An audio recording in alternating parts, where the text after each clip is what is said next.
साद्वैतम सावधूतम परिजन सहितम कृष्ण चैतन्य देवम श्री राधा कृष्ण पादान सगन ललिता श्री विशाखान्वितांस। हे कृष्ण करुणा सिंधु दीन बंधु जगत गोपेश गोपिका कांत राधा कांत नमस्तुते। तप्त कांचन गौरंगी राधे वृंदावनेश्वरी वृषभानुसुते देवी प्रणमामि हरिप्रिये।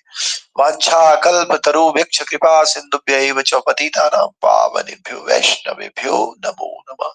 जय श्री कृष्ण चैतन्य प्रभु नित्यानंद श्री अद्वैत गदाधर शिवासादि गौर भक्त वृंद। हरे कृष्णा कृष्णा कृष्णा हरे हरे, हरे राम राम राम हरे हरे। श्रील प्रभुपाद की। गुरुवे गौरचंद्राय राधिकाय तदालये कृष्णाय कृष्ण भक्ताय तदभक्ताय नमो नमः। नमः ओम विष्णुपादाय कृष्ण पृष्ठाय भूतले श्रीमते भक्ति वेदांत स्वामिने इति नामिने। नमस्ते सरस्वती देवी गौरावाणी प्रचारिणे निर्विशेष शून्यवादी पाश्चात्य देश। श्रील प्रभुपाद की जय। भगवद गीता अध्याय संख्या 18 श्लोक संख्या 61। ईश्वरः सर्वभूतानां हृदये से अर्जुन तिष्ठति भ्रामयन् सर्वभूतानि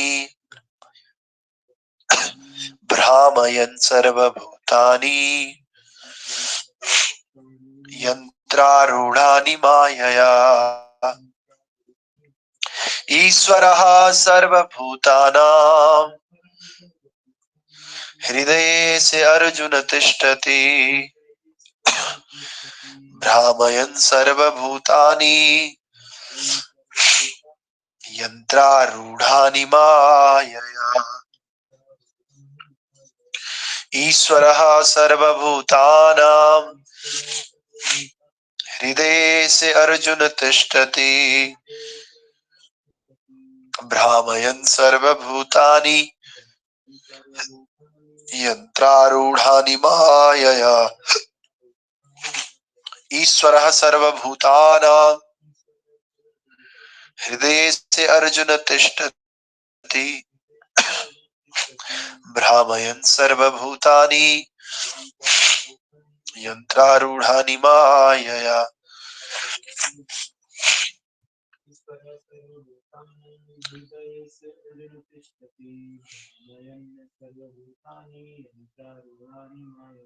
हरि बोल। ऑनलाइन भक्त कोई? जी प्रभु, जी प्रभु।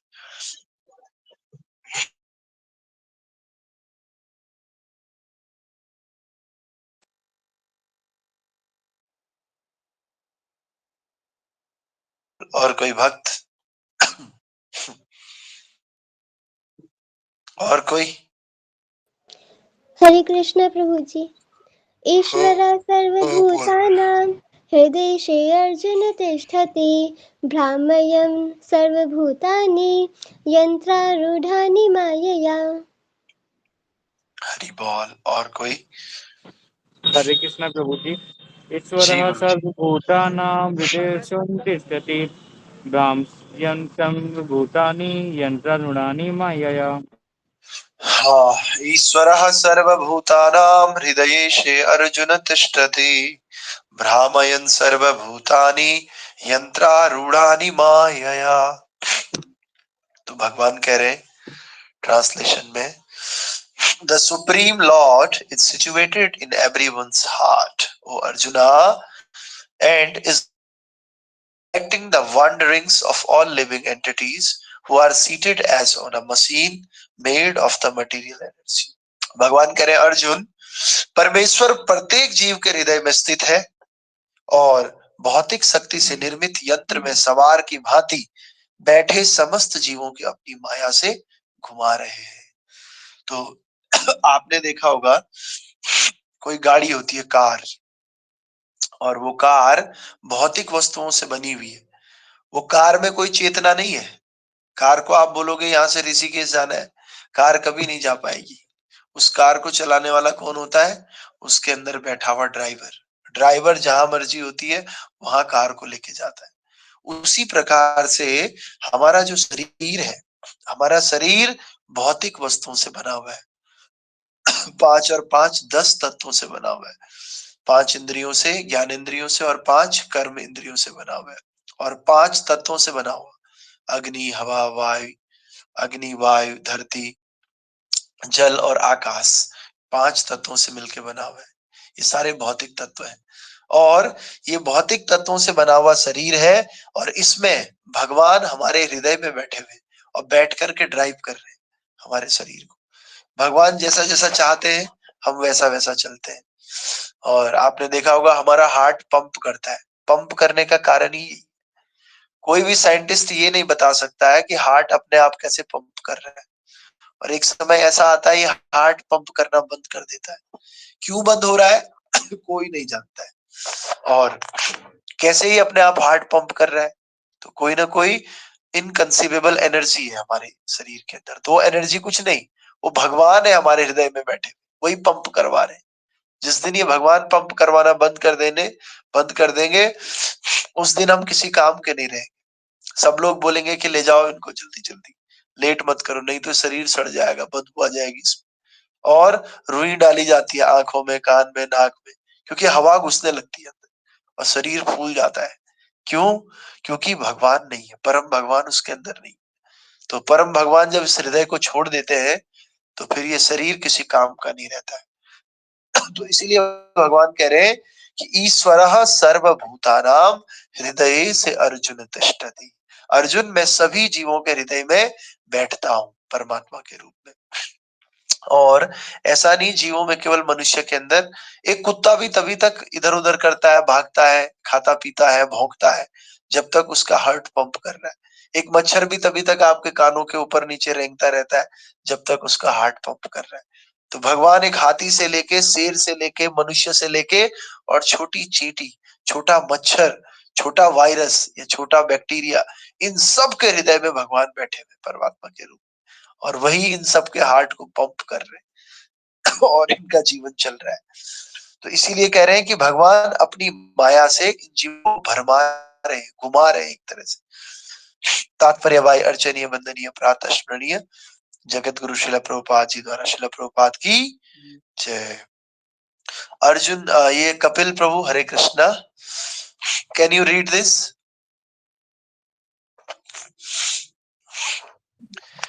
कपिल प्रभु हमें सुन पा रहे? अच्छा, और कोई? हरे कृष्ण प्रभु जी, मैं पढ़ लेता हूँ। हाँ, अरे आप हो। हरे कृष्णा प्रभु जी, अभी बाहर हूँ। अच्छा, ठीक है ठीक है, ओके आप प्रभु बाहर जी। ही रहो, परमजीत प्रभु पढ़ रहे। Okay. Arjuna was not supreme knower, and his decision to fight or not to fight was confined to his limited uh, d- discretion. Lord Krishna instructed that the individual is not all in all. The supreme personality of Godhead, or he himself, Krishna, as localized supreme soul, sides in the heart, directing the living being. After changing bodies, the living. Hare Mataji. Directing the living being. After changing bodies, the living entity forgets his past deeds, but the Supreme Soul, as knower of the past, present, and future, remains the witness of all his activities. Therefore, all the activities of living entities are directed by the Supreme Soul. The living entity gets what he deserves and is carried by the material body, which is carried in the material energy under the direction of the माता जी थोड़ा सा ऊपर करना बस बस कहाँ पे था material body created in the material energy under the direction of ये से बंद करना direction of the supreme soul. As soon as a living entity is placed in a particular type of body, he has to work under the spell of that bodily situations. A person seated in a high speed motor car goes faster than one seated ऐसे एकदम से scroll मत करना माता जी। Material living entity, the drive motor car goes faster than one seated in slower car, though the living entities, the drivers may be the same. Similarly, by the orders of the supreme soul, material nature fashions a particular type of body to a particular type of living entity so that he may work according to his past desires. The living entity is not independent. One should not think himself independent. The supreme independent of the supreme personality of Godhead. The individual is always under the Lord's control. Therefore, one's duty is surrender, and that is the injection of the next verse. हरी बोल। Thank you so much.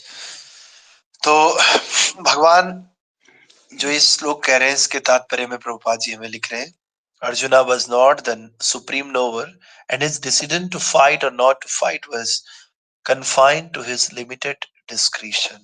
Okay. तो हमें लड़ना चाहिए या नहीं लड़ना चाहिए, हमें कोई काम करना चाहिए या नहीं करना चाहिए, ये हमारे विवेक पर निर्भर करता है। और जो व्यक्ति ये सोचता है कि मैं पूरी तरह से स्वतंत्र हूं, मैं चाहे ये करूं, मैं चाहे वो करूं, मेरी मर्जी।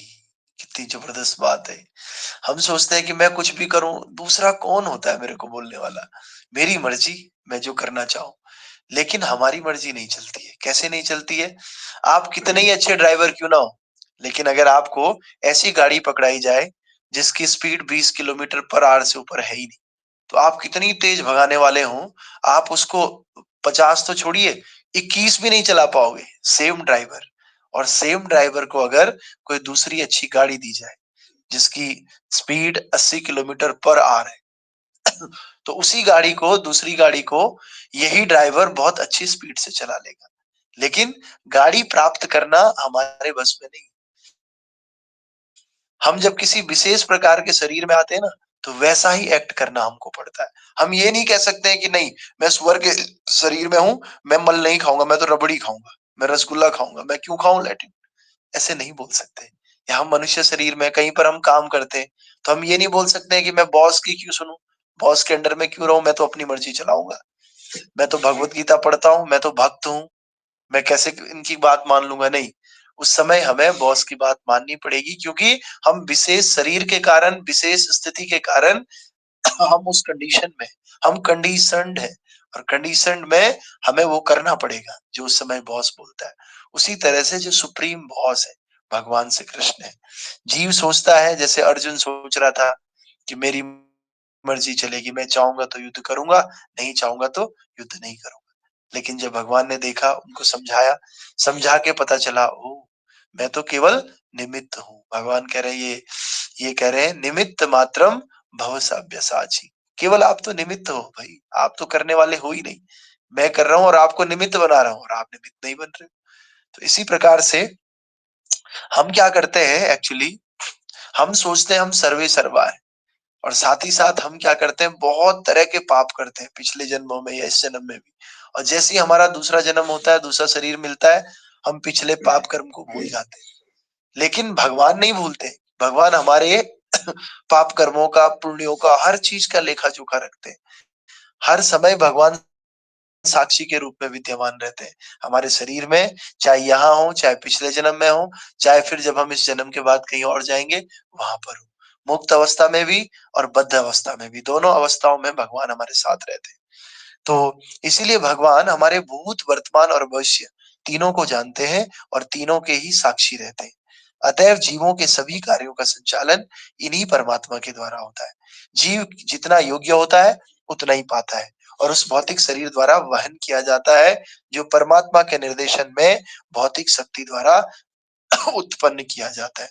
तो बहुत सिंपल फिलोसॉफी है, जिसकी जितनी योग्यता होगी भगवान उसको उतना ही देंगे। मान लिया एक वैकेंसी आ रखी है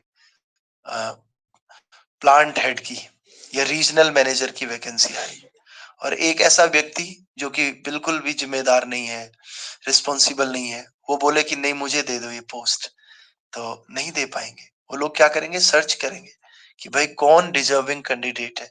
प्रभुपाद कह रहे हैं the living entity gets what he deserves. जो वो डिजर्व करता है ना, वही उसको मिलता है। और हम सोचे कि कल सुबह सुबह हम 3:30-4 बजे जो है किसी को जिम्मेदारी देंगे कि सुबह सुबह कल से इसने मंगल आरती करनी है, सुबह सुबह 4:30 बजे उठ के। लेकिन पता चला कि ये आदमी 4:30 क्या 8 बजे भी बड़ी जबरदस्ती उठाना पड़ता है। तो क्या उसको वो जिम्मेदारी दी जाएगी? क्योंकि वो डिजर्विंग कैंडिडेट नहीं है, उसको नहीं दिया जाएगा वो जिम्मेदारी। उसको दिया जाएगा जो डिजर्व करता है, जिसके अंदर योग्यता है। तो सबसे पहली बात, योग्यता कैसे क्रिएट होती है? योग्यता हमारी प्रैक्टिस से क्रिएट होती है, हमारी मेहनत से क्रिएट होती है। आप भगवान का नाम जैसे करोगे ना, शुरू से जैसी आदत डालोगे, वैसे ही भगवान का नाम बोलोगे आप। अगर आप आदत डालोगे हरे कृष्णा कृष्णा कृष्णा हरे हरे, हरे राम राम राम हरे हरे, एक एक शब्द ऐसे बोलने का आदत डालोगे, तो आपको बाद में इसी तरह की योग्यता आप प्राप्त करोगे।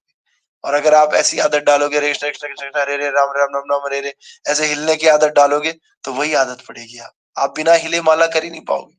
लेकिन अगर आपको बहुत अच्छे पोस्चर में बैठ करके और बहुत प्रेम से भगवान का नाम प्रैक्टिस करने की आदत डालोगे, तो दुख के समय भी वही आएगा, और दुख के समय वो आपको बचाएगा, बड़े से बड़े दुख से आपकी रक्षा करेगा। तो इस प्रकार से हमारी योग्यता हमारी प्रैक्टिस से आती है, और जितनी योग्यता हमारी होती है, उसी योग्यता के हिसाब से हमें भगवान द्वारा उसी तरह का शरीर मिलता है। और ये शरीर क्रिएट कैसे होता है? भगवान के निर्देशन में प्रकृति द्वारा क्रिएट होता है। क्योंकि बनाती तो सब कुछ प्रकृति है ना, लेकिन गाइड कौन करता है इसको? भगवान गाइड करते हैं इसको। जैसे आपने देखा होगा कि कोई जैसे गौरांग प्रभु है, गौरांग प्रभु एक मेगा किचन को डायरेक्ट करते हैं। तो गौरांग प्रभु थोड़ी खाना बनाते हैं वहां किचन में। गौरांग प्रभु क्या करते होंगे वहां? क्या करते हैं?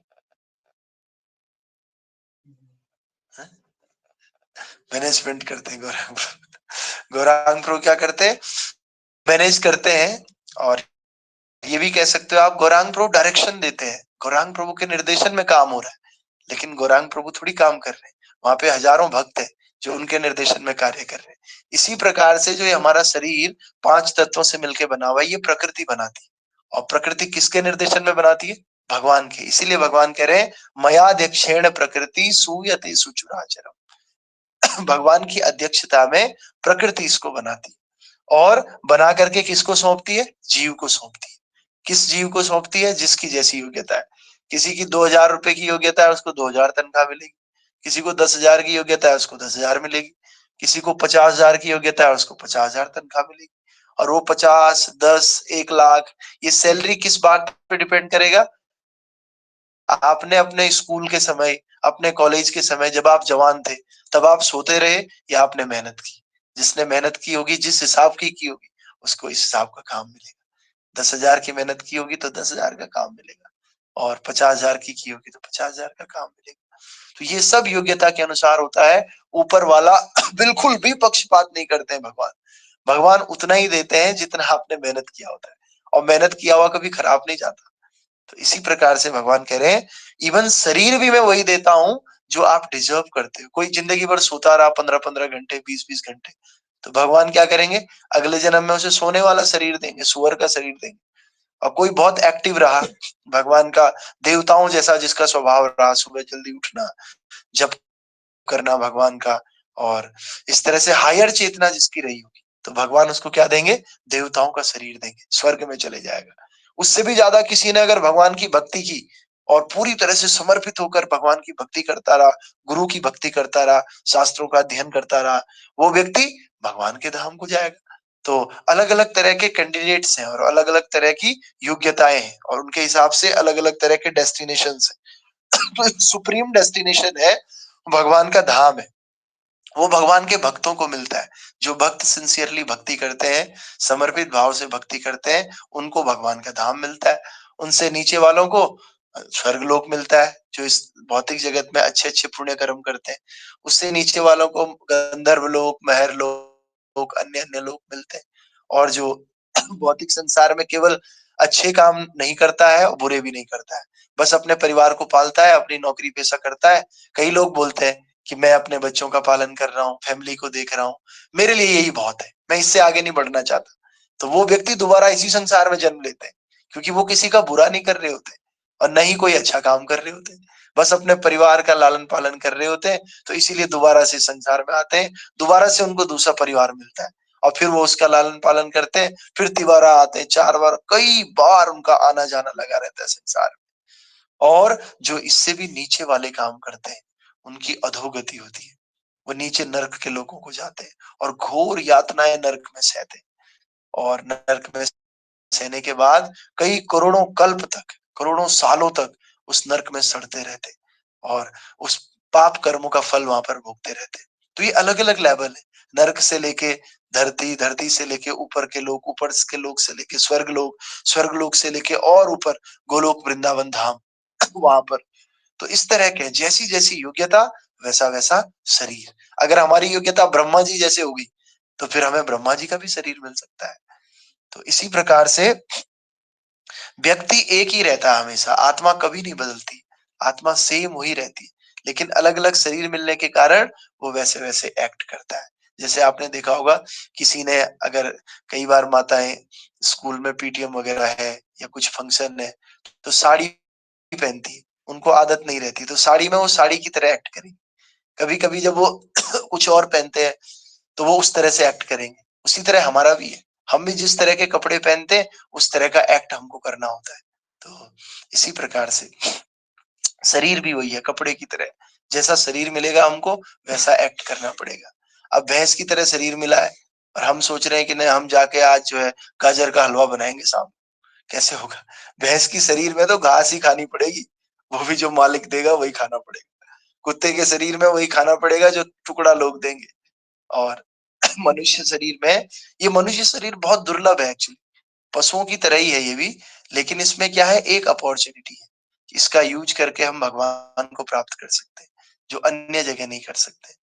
लेकिन जो लोग सोते रहते हैं, खाते रहते हैं और केवल अपने और अपने परिवार का भरण पोषण करते हैं, बस उनकी कोई फायदा नहीं है मनुष्य जन्म। इससे बढ़िया वो पशु होते तो ज्यादा अच्छा था। तो एक श्लोक है संस्कृत का, येषां न विद्याम न तपो न दानम ज्ञानम न शीलम न गुणो न धर्मो ते मर्त्यलोके भुवि भारभूता मनुष्य रूपेण मृगाश्चरन्ति। जिसके अंदर तपस्या नहीं है, शुद्धता नहीं है, जिसके अंदर दया नहीं है और जो बड़े लोगों का रिस्पेक्ट नहीं कर पाता है, कह रहे हैं वो केवल मृग के समान है, जानवर के ही समान है, बस उसके सींग नहीं है और पैर 4 नहीं है, 2 ही पैर है। तो इस प्रकार से हमें अगर मनुष्य शरीर मिला है तो हमें पशुओं से अलग बनना चाहिए थोड़ा सा, और इस मनुष्य शरीर का यूज भगवान को प्राप्त करने के लिए करना चाहिए, जो कि इसका सही उपयोग है। खाना पीना सोना, तो एक शेर है, शेर शिकार करता है जब तो छोड़ता नहीं है किसी को, सबको मार के खा जाता है। लेकिन वही शेर जब घर जाता है, अपने बाल बच्चों को देखता है तो उन बच्चों से बड़ा प्रेम करता है, उनको नहीं खाता हो। क्यों नहीं खाता शेर उनको? बच्चे हैं उसके, बच्चे, प्रेम करता है उनसे। अरे अपने बच्चों से प्रेम और अपनी फैमिली का लालन पालन तो एक शेर भी कर रहा है, एक कुत्ता भी, फीमेल डॉग अपने बच्चों की बड़ी परवरिश करती है। क्या अंतर रह गया फिर? कोई अंतर नहीं, सब लोग कर रहे हैं, पशु भी कर रहे हैं, हम भी कर रहे हैं, लेकिन हम कुछ विशेष नहीं कर रहे हैं, तो हम भी पशु के ही समान हैं। हम अगर भागवतम नहीं पढ़ रहे हैं, भगवत गीता नहीं पढ़ रहे हैं, भक्तों का संग नहीं कर रहे हैं, जीवन के लक्ष्य को नहीं समझ रहे हैं, तो हमारा जीवन भी किसी पशु से ज्यादा अच्छा नहीं है। तो इसका रिजल्ट हमें भुगतना पड़ेगा।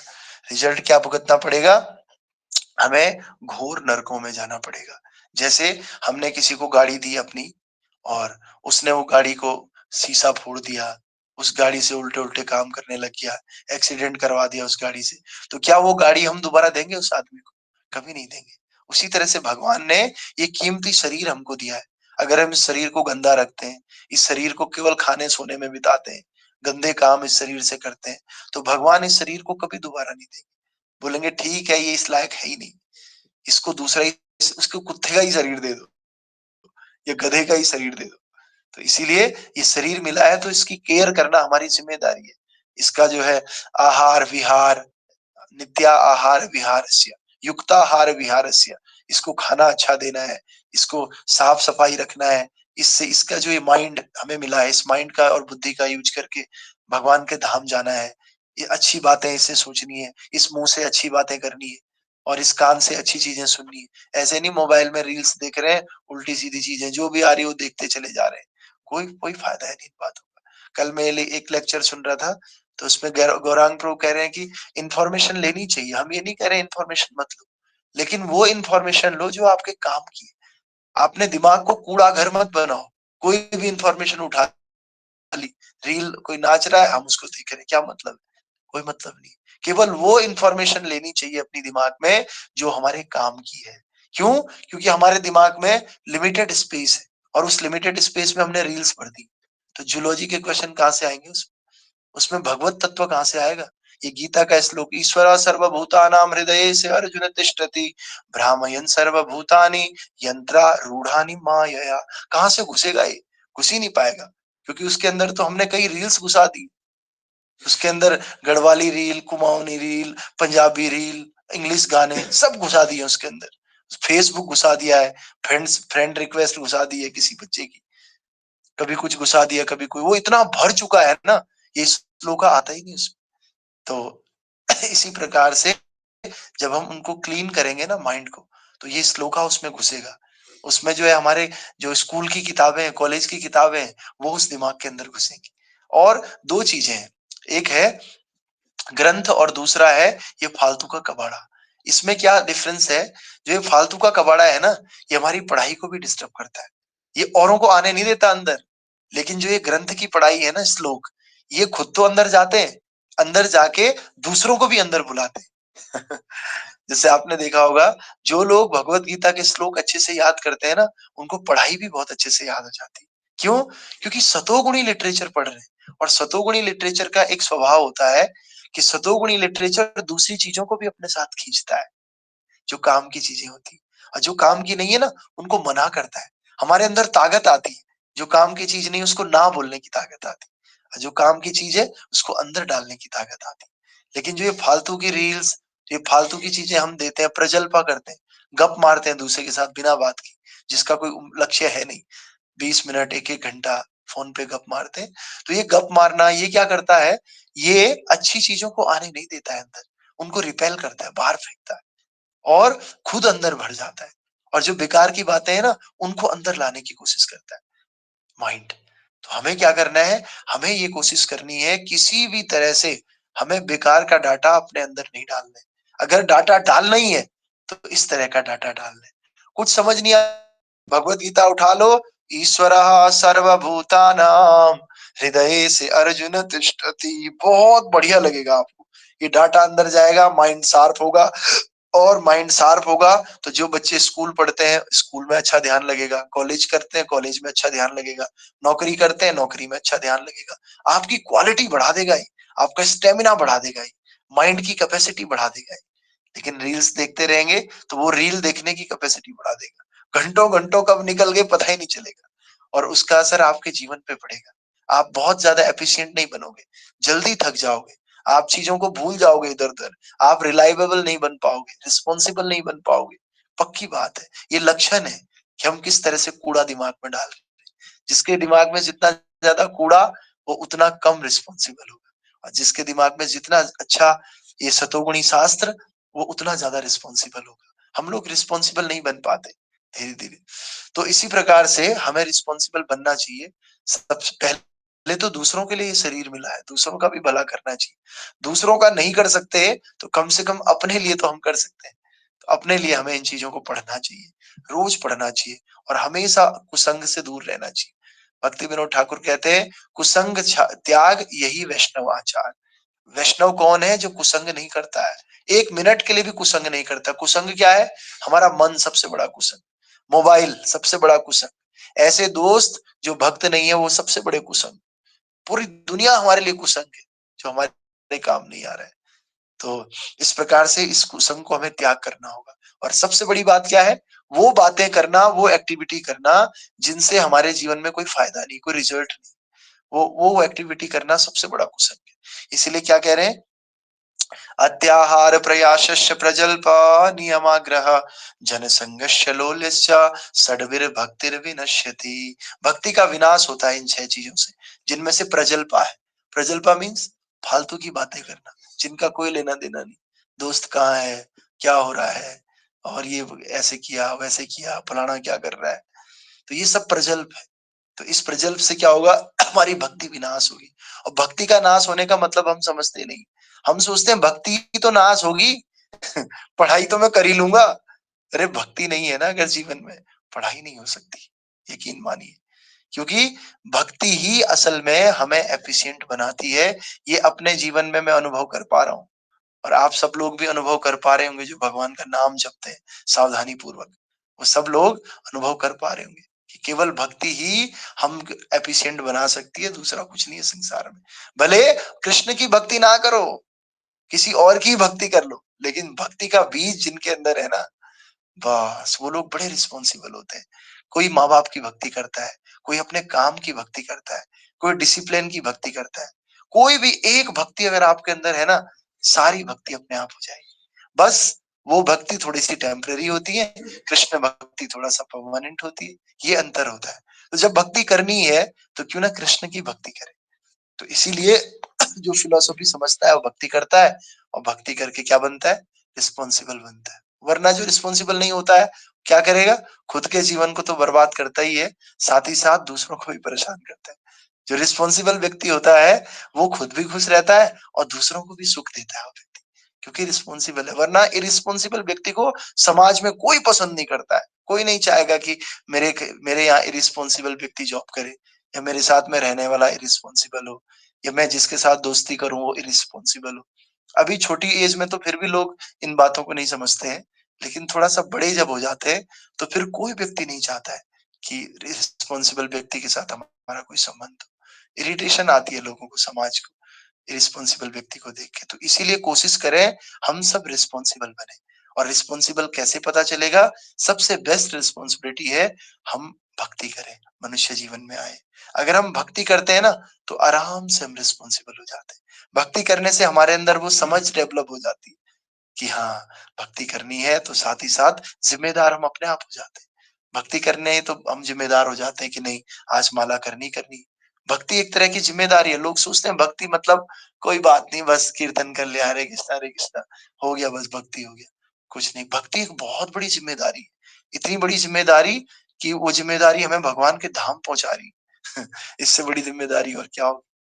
तो इसीलिए भक्ति करना हम लोगों को सीखना चाहिए, जिम्मेदारी लेना सीखना चाहिए। तो जब हम जिम्मेदार बनते हैं, फैमिली के लिए तो हम लोग जिम्मेदार है ही हैं। धीरे धीरे ब्रॉड करना होता है अपने क्राइटेरिया। धीरे धीरे फैमिली से चल के समाज के लिए, समाज से और आगे चल के पहले खुद के लिए जिम्मेदार होना होता है, आत्मा के लिए। अभी तो हम शरीर के लेवल पे जिम्मेदार है, लेकिन धीरे धीरे आत्मा के लेवल पे जिम्मेदार होना है। जब हम आत्मा के लेवल पे जिम्मेदार हो जाएंगे ना, तो शीतोष्ण सुख दुख खया हो जाएगा। तो इस प्रकार से यही आज का श्लोक है। और सबसे बड़ी बात है, हमें ये नहीं सोचना है कि हम स्वतंत्र हैं। हमें थोड़ी सी स्वतंत्रता दी है भगवत धाम जाने के लिए, उसका दुरुपयोग अन्य चीजों में नहीं करना चाहिए। और हमें सदैव भगवान के नियंत्रण में रहते हैं। एक पत्ता भी बिना भगवान की मर्जी के नहीं हिलता है। और इसका कर्तव्य है कि हम शरणागत हो जाएं। और अगले श्लोक का भी यही तात्पर्य है। अगला श्लोक अगर आप देखोगे तो उसमें कह रहे तमेव शरणं गच्छ सर्वभावेन भारत तत्प्रसादात् पराम शांतिम स्थानम प्राप्स्यसि शाश्वतम। तो हे भारत, सब प्रकार से मेरी शरण में आओ। भगवान अर्जुन को समझा रहे हैं कि हर तरह से तू मेरी शरण में आ। ऐसे नहीं हम सोचते हैं नहीं स्पिरिचुअल जप के बारे में प्रभु जी से पूछेंगे, बाकी क्यों पूछना है, बाकी तो मेरी अपनी मर्जी है ना, अपनी जिंदगी है। ऐसा नहीं है, हर तरह से शरण में जाना होगा। जब हर तरह से शरण में जाएंगे तो उसकी कृपा से तुम परम शांति को तथा परम नित्य धाम को प्राप्त करोगे। क्योंकि केवल भगवान ही हमें शांति प्रदान कर सकते हैं। दूसरा कोई रास्ता नहीं है, नहीं है, नहीं है। और अगर है तो करके देख लो। तो सुबह जो मैं बता रहा था भगवान के शरणागत होने का क्या रिजल्ट है, तो कणिका भीतर गई सुदामा भीतर गए, नाम के प्रताप से अजामिल तर गया। बोलो नाम के प्रताप से। कनिका भीतर गई सुदामा भीतर गया, कनिका भीतर गई, कनिका भीतर गई सुदामा भीतर गया। करके कोई देख लो बड़ी नहीं बात है, करके कोई देख लो बड़ी नहीं बात है, यही करामात है, यही करामात है, यही करामात है। अरे इस नाम के इस भक्ति से बड़े बड़े लोग तर गए। सुबह मैं बता रहा था वेश्या भी तर गई। बताओ हम तो वेश्या नहीं है ना, कम से कम हम तो आराम से तर जाएंगे, लेकिन कोई करके तो देखो, करना ही नहीं चाहते। एक महीना तो करो। एक दिन करते हैं कभी कभी सूरजमुखी की तरह, बस ईद का चांद आया फिर 4-5 दिन के लिए गायब हो गया। ईद का चांद कहाँ से मिलेगा। एक दिन जरा सिर दौड़ने जाओ या कहीं जिम में जाओ और सोचो एक दिन जाऊंगा, रिजल्ट ही नहीं, मुझे इंटरेस्ट नहीं आता है। अरे कम से कम 1-1.5 महीना 6 महीने जाना होता है जिम लगातार, जो कि भौतिक काम है, बॉडी बनाना है। शरीर बनाने के लिए 6 महीना चाहिए, तो सोचिए आत्मा को बनाना है। बाप रे, आत्मा को भगवान के धाम पहुंचाना है। कितना जबरदस्त टाइम चाहिए होगा इसके लिए, लेकिन हम 2-4 3-4 दिन करके 1-2 महीने करके छोड़ देते। यही कह रहे हैं संत, कह रहे हैं करके तो देख लो, कोई बड़ी बात नहीं है। नहीं विश्वास आ रहा है ना, तो क्या कर लो, करके देख लो, यही करामात है और केवल यही करामात है। संत कह रहे हैं यकीन मानिए, बाकी तुम्हारी इच्छा, करना है तो करो, ना करना है तो मत करो। लेकिन हम ये कहना चाह रहे हैं केवल जीव की यही गति है, दूसरी कोई गति है ही नहीं। आप सोच लोगे बिना भक्ति के आप जीवन में कुछ कर पाओगे, बहुत मुश्किल है, क्योंकि जिम्मेदार नहीं बनोगे। और फैमिली के लिए भी तो जिम्मेदारी चाहिए। हम सोचेंगे कोई बात नहीं, हम नौकरी करेंगे, परिवार पालेंगे, परिवार बच्चे बच्चे हो जाएंगे, हम बस वहां खुश हो जाएंगे।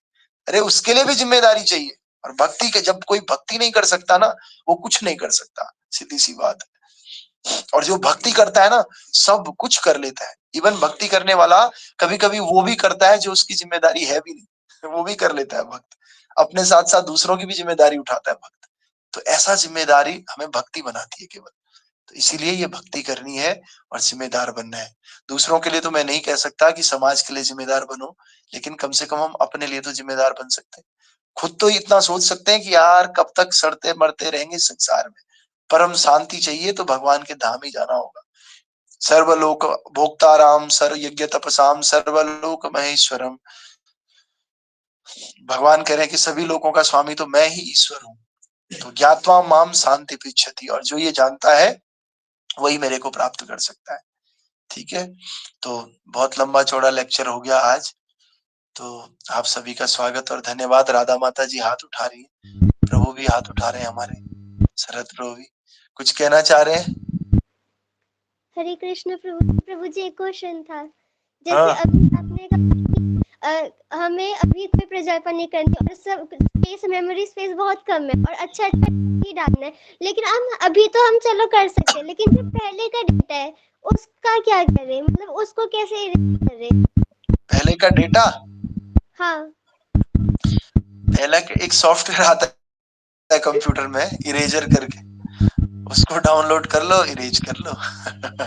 देखो जब नई मेमोरीज बनती है ना, हरि बोल, हरे कृष्णा। जी प्रभु जी। हाँ, जब नई मेमोरी बनती है तो पुरानी मेमोरी अपने आप खत्म हो जाएंगी। एक्चुअली वो थॉट सबसे ऊपर आता है दिमाग में, जिसको हमने ज्यादा सोचा, ये जो रिसेंटली हमारे साथ चल रहा है, जो हमने ज्यादा जिया जिस चीज को, और जिससे हम बहुत ज्यादा अटैच्ड होते हैं, जिस मोमेंट से या जिन थॉटों से, वो थॉट सबसे ऊपर आते हैं। तो बार बार वो ऊपर आएंगे, जब भी खाली दिमाग रहेगा ना, सबसे ऊपर वो आएंगे। तो उसके लिए हमें क्या करना है, हमें नई मेमोरीज क्रिएट करनी, स्पिरिचुअल हो चाहे मटेरियल। आप स्पिरिचुअल मेमोरीज क्रिएट कीजिए, धीरे धीरे धीरे करके। सबसे पहले तो ये मेमोरीज उस लेवल तक पहुंचेंगे जिस लेवल तक वो पुराना था, और एक दिन ऐसा होगा उस लेवल को क्रॉस करके ये उससे भी ऊपर पहुंचेंगे। और जिस दिन ये नई मेमोरीज ना उससे ऊपर पहुंच गई, तो वो पुरानी मेमोरीज का कोई वैल्यू नहीं रह जाएगा आपकी लाइफ। आज मुझे याद नहीं है मेरे साथ 12th में कौन पढ़ते थे, बिल्कुल याद नहीं है, एक बच्चे की शक्ल याद नहीं आ रही है, जो मेरे साथ 12th में पढ़ते होंगे। इवन बीएससी का भी शायद याद नहीं आ रहा है, बीएससी का हाँ नहीं याद आ रहा है। एमएससी का थोड़ा बहुत एक दो बच्चे याद आ रहे हैं एमएससी के। तो आप समझिए कहाँ चले गए, जबकि 12th के समय में क्या समझता था, 12th के समय में ये समझता था कि इनसे कैसे बोल सकता हूँ मैं इनको यार, ये तो हम लोग इमोशनल हो जाते थे, किसी ने कुछ बोल दिया, नहीं ये तो मेरा दोस्त है, ऐसे कैसे बोल दिया इसने, कभी लगता था। और इतना भयंकर दोस्तों को समझते थे, माँ बाप से भी झगड़ा कर देते कि नहीं दोस्त, जैसे आजकल के बच्चे बोलते हैं दोस्त का कॉल आ रहा है, बाप रे, जैसे बड़ा बिजनेसमैन होगा, 1.5 करोड़ की डील होगी, हाँ दोस्त का कॉल आ रहा है, बाप रे, माला माला आ रही, भगवान का कॉल है कि माला करो, वो नहीं करेंगे। भगवान कह रहे हैं सततम कीर्तयन्तो माम, मेरा कीर्तन करो, मेरा ग्रंथ पढ़ो, वो याद नहीं आ रहा जिससे साथ रहना है हमेशा, किसका याद आ रहा है। तो ये उम्र ही एक्चुअली ऐसी है। तो धीरे धीरे क्या होगा, जब आप नई मेमोरी बनाओगे, आप कॉलेज में जाओगे, कॉलेज से और आगे जॉब करोगे, इतना प्रेशर आएगा, सब चीजें करते करते वो पुराना अपने आप खत्म हो जाएगा। ये तो 12th की बात कर रहा हूँ मैं, कि याद नहीं आ रहा कौन दोस्त था। 12th से पहले तो मुझे याद भी नहीं है कि मैं स्कूल कहाँ जाता था। थोड़ा बहुत धुंधला धुंधला याद आ रहा होगा। तो भक्ति के प्रभाव से ना, भक्ति की जो एक्टिविटीज हैं, ये और भी जल्दी चीजों को मिटा देती है। वैसे तो मटेरियल चीजें भी मिटा देती हैं, लेकिन भक्ति की और जल्दी मिटा। आपने देखा हो जो भक्त होगा ना, वो याद नहीं रख पाता चीजों को, वो क्या करता है, कोई बात नहीं कोई बात नहीं, एक समय ऐसे बोलेगा भक्त कि नहीं तूने मेरे साथ ऐसे किया, मैं कभी नहीं भूल पाऊंगा। लेकिन 2 दिन, 3 दिन, 4 दिन, एक हफ्ते बाद ही वो भक्त भूल जाएगा कि कभी इतना खतरनाक भी मेरे साथ किया था। कभी कभी याद आएगा, वैसे नहीं आएगा, लेट गो कर देता है भक्त। तो ये हमारे माइंड को बहुत स्ट्रांग बनाना हो गया एक तरह से। तो इस प्रकार से एक भक्त मुझे सुबह बात कर रहे थे फोन पे, अभी थोड़ी देर पहले ही। तो वो भक्त मुझे कह रहे, प्रभु जी कुछ समय पहले अगर मैं एक बार सोच लेता था ना, किसी ने अगर मुझे 5th में, उन्होंने साइकिल चलाते हैं, तो साइकिल में चढ़ने के लिए बोला, इन्होंने साइकिल दिया नहीं उनको, तो केवल इस बात से नाराज हो गए कि साइकिल नहीं दिया मुझे चलाने को, मेरी वैल्यू नहीं समझी। और 5th से लेकर के उनकी शादी भी हो गई, एक छोटा बच्चा भी, अभी तक वो बात नहीं करते आपस में। समझ रहे हैं आप क्यों नहीं करते बात? क्योंकि जीवन में भक्ति नहीं है। क्या नहीं है? जीवन में भक्ति नहीं है। भक्ति नहीं है तो वो पुरानी मेमोरीज हटने का नाम नहीं ले रही, और केवल ऐसी बातें अगेन अगेन जा रही है। वो ट्रिगर पॉइंट हो गया उनका। ट्रिगर पॉइंट मींस उससे रिलेटेड कोई ना कोई चीज जीवन में हो रहा है तो वो साइकिल वाली बात याद आ रही, कभी भी साइकिल दिखती है तो साइकिल ही याद आती है, कभी कभी उस लड़की के नाम का दूसरा कोई व्यक्ति दिखता है तो फिर वही याद आ जाता है तुरंत। रोम भक्ति तो है नहीं जो सहन हो जाए, भक्त होगा तो लेट गो करेगा, भक्त नहीं होगा तो कैसे करेगा। तो इसी प्रकार से हमें भी क्या करना है, भक्ति के इंप्रेशंस क्रिएट करने हैं, भक्ति के संस्कार अपने माइंड में बनाने। भक्ति के संस्कार क्या करेंगे, बाकी जो मटेरियल पेन हमारा है, मटेरियल अटैचमेंट है, इसके संस्कार को कम करेंगे, लेकिन एकदम से नहीं। कैसे कैसे? धीरे धीरे धीरे धीरे, क्योंकि सब चीजें धीरे धीरे होती हैं, और धीरे धीरे होगा उतना अच्छा होगा। तो थोड़ा समय लगेगा, लेकिन इसका सबसे बेस्ट आंसर ये है कि हम नई मेमोरीज क्रिएट करें, हम नए इंप्रेशंस क्रिएट करें। क्योंकि नया पुराना तो हमारे बस में है नहीं, है क्या पुराना भाई? बस में नहीं है, लेकिन नया तो हमारे बस में है ना। हम अपने प्रेजेंट को सुधार सकते हैं, प्रेजेंट को सुधार करके फ्यूचर भी हमारा कट जाएगा और आगे भविष्य भी हमारा सुनहरा हो जाएगा। तो इसीलिए, और प्रेजेंट में भी क्या करें, नई मेमोरीज स्पिरिचुअल हो तो ज्यादा अच्छा है, मटेरियल हो तो भी अच्छा है, लेकिन स्पिरिचुअल है तो और अच्छा है। स्पिरिचुअल मेमोरीज हम अटेंड करें, और बहुत जल्दी जल्दी हम देखेंगे डिटैच हो जाएंगे चीजों से। ये बहुत अच्छा है। ठीक है भाई, और कोई भक्त सब, किसी को और कोई क्वेश्चन? कोई क्वेश्चन नहीं है, ठीक है, नरसिंह आरती करिए और उसके बाद चलेंगे।